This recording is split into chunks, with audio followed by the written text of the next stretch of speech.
বন্ধুরা, আপনি কি কখনো এমন পরিস্থিতিতে পড়েছেন? ধরুন কেউ আপনার সাথে এসে পরিচিত হলো বা পরিচয় করলো, বলল এই হচ্ছে রাহুল। আপনি হাসলেন, মাথা নাড়লেন, তার সাথে কথাও বললেন, কিন্তু 10 সেকেন্ড পরই আপনার মাথা থেকে ওই লোকটার নামটা উধাও, কিছুতেই আর নাম মনে পড়ছে না। তখন আপনার মাথায় একটাই চিন্তা, ওর নামটা যেন কি ছিল, নামটা যেন, এই তো বললো, নামটা যেন কি ছিল। মজার ব্যাপার হলো, এটা শুধু আপনার সমস্যা নয়। গবেষণায় দেখা গেছে বিশ্বের প্রায় 80% মানুষই নাম শুনেই ভুলে যান। তাহলে প্রশ্ন হচ্ছে, আমাদের মস্তিষ্ক কি এতই দুর্বল? বিশ্বাস করুন, মস্তিষ্ক আমাদের এত দুর্বল নয়। আসলে এর পেছনে আছে একটা চমৎকার নিউরোসায়েন্সের রহস্য। আজকে আপনাদের জানাবো কেন আমরা কারো নামই সবচেয়ে দ্রুত ভুলে যায়।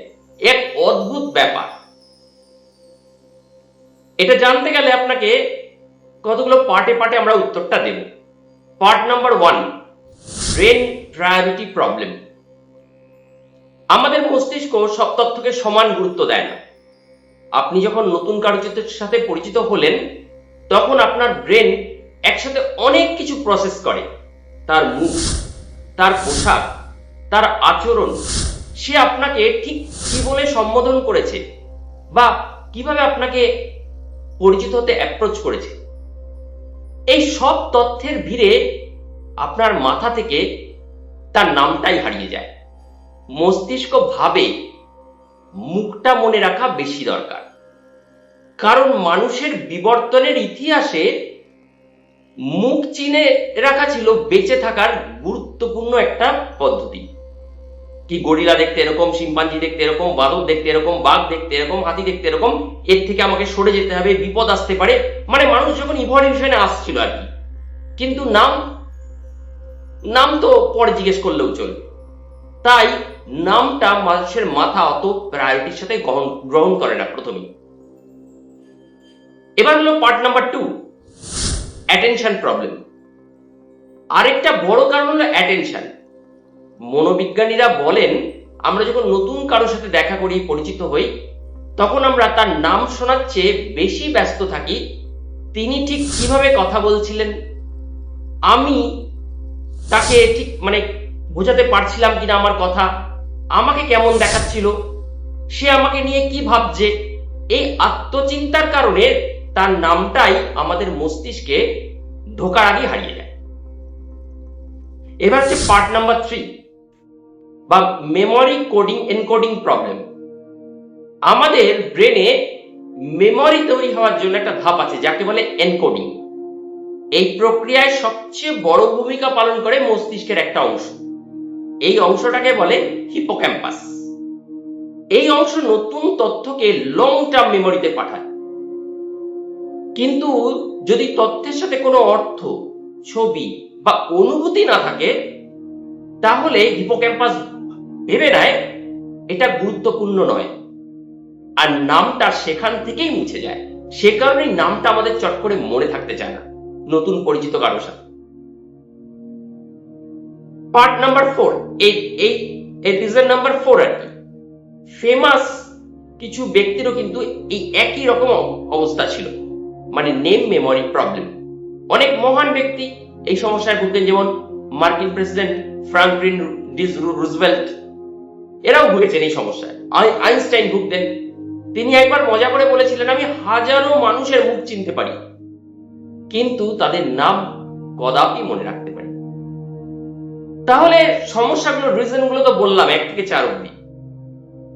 এর সমাধান কি? সিম্পল কিছু ট্রিক বলবো টু রিমেম্বার দ্য নেমস। ছোট্ট ছোট্ট কিছু কৌশল আছে মনে রাখার, সঠিক 3টে ট্রিক এবং খুব সহজ, ব্যবহার করুন, নাম মনে থাকে।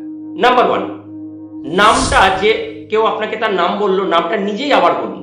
যেমন যদি ধরুন কেউ আপনাকে বলে আমার নাম অমিত, আপনি তাকে বলবেন ভালো লাগলো অমিত, আপনার সাথে পরিচিত হয়ে। এতে ব্রেন দ্বিতীয়বার নামটা শুনবে। 2 নম্বর হচ্ছে নামের সাথে কোনো ছবি মনে মনে বানান। যেমন কেউ যদি বলে আমার নাম মালা রায়।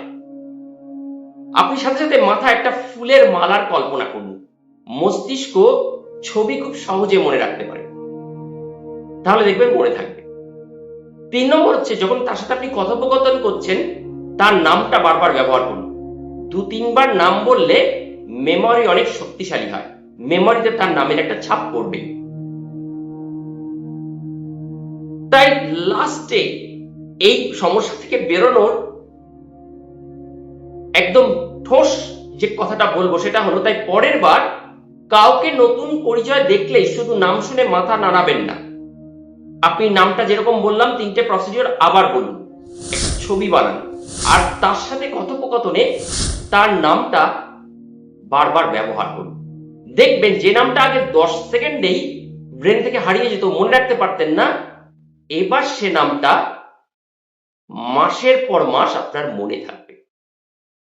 আপনি যদি এমন আরো অনেক মস্তিষ্কের অদ্ভুত রহস্য সম্বন্ধে জানতে চান, আমাদের ভিডিওটাকে একটা লাইক দেবেন, আর চ্যানেলটাকে অবশ্যই যদি সাবস্ক্রাইব করা না থাকে সাবস্ক্রাইব করে রাখবেন। মনে রাখবেন, মানব মস্তিষ্ক এখনো পৃথিবীর সবচেয়ে বড় রহস্য। এই রহস্য যত উন্মোচিত হচ্ছে, আমরা তত ধীরে ধীরে অবাকই হচ্ছি। আশা করি ভিডিওটি আপনাদের ভালো লেগেছে। সবাই ভালো থাকবেন, সুস্থ থাকবেন। শীঘ্রই একটি নতুন ভিডিওতে আমাদের আবার দেখা হবে। ততক্ষণের জন্য বিদায়।